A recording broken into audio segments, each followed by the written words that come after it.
Hey everybody. So the research topic that I chose was the research topic of essentially why is a communications class important.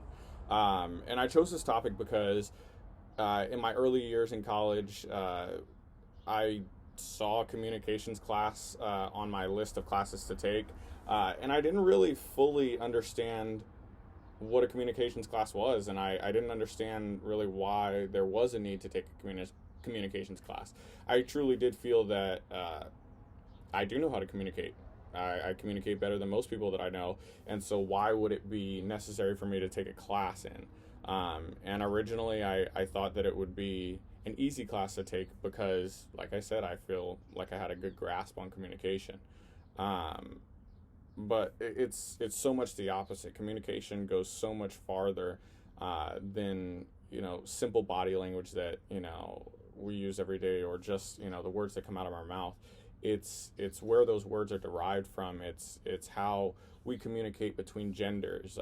It's how we assign words to objects.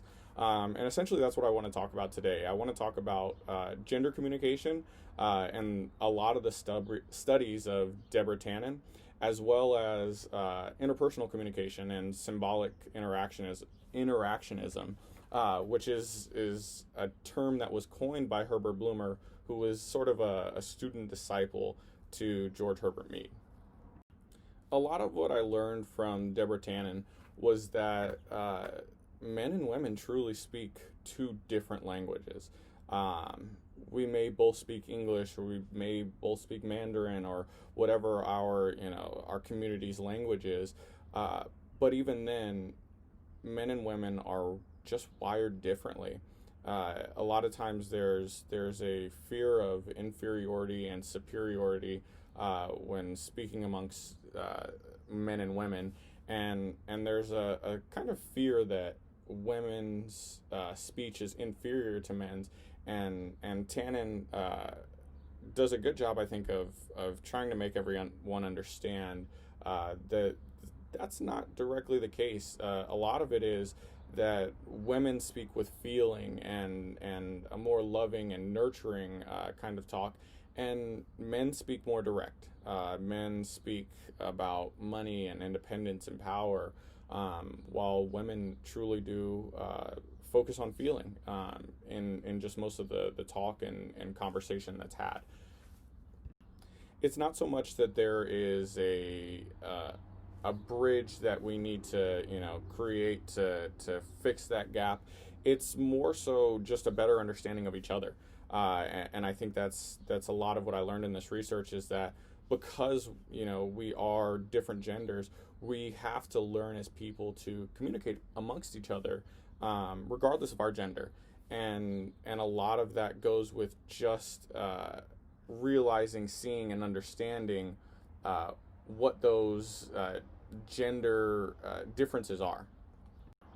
When we talk about some interpersonal communication, I chose to talk about Herbert Mead and George Herbert Mead and Herbert Bloomer's uh, ideals of symbolic interactionism, because I believe that the three core principles of meaning, language, and thinking really are important, and I think that they really do kind of give you a better understanding of yourself and who you are and how you fit into society, and how your thought process of yourself and those around you is in a sense what creates who you are. And on top of that, I think the language aspect of it is extremely important. So with that being said, the first core principle is meaning, and essentially what that is something uh, will stimulate, an action will stimulate something in your brain. And we'll use a sneeze as an example. When you hear a sneeze, that is an immediate stimulus. That stimulus is going to elicit a sense of an interpretation. Um, and that interpretation has a lot to do with where you've grown up, where you know are around. But also, for most people in the world, a sneeze is a sneeze. A sneeze isn't a cough or a laugh or anything like that. It's a sneeze. So you're going to interpret that as a sneeze, and then you are most likely, again, depending on you know where you've grown up, what you've been taught, you're going to elicit then a response, and that response typically is going to be you know bless you or gesundheit or you know anything that you have essentially been taught.